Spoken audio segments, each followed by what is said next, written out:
So yan, dito kami ngayon sa Moraita. Yan yung aking mga kasama sa loob. I-pull out lang namin yung isang ads fish doon sa taas. Kukunin lang namin yung ads fish.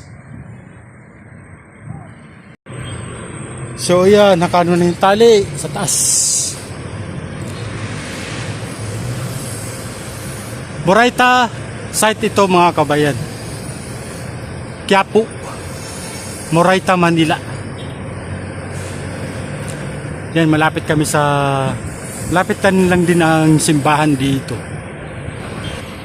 So yan, hinahatak ni sino nagano ng lubid? Si Eduardo Hawak pala ang kuwan sa lubid. Nagkabuhol man. Ilan na? Si Eduardo Hawak pala ang nakano sa lubid.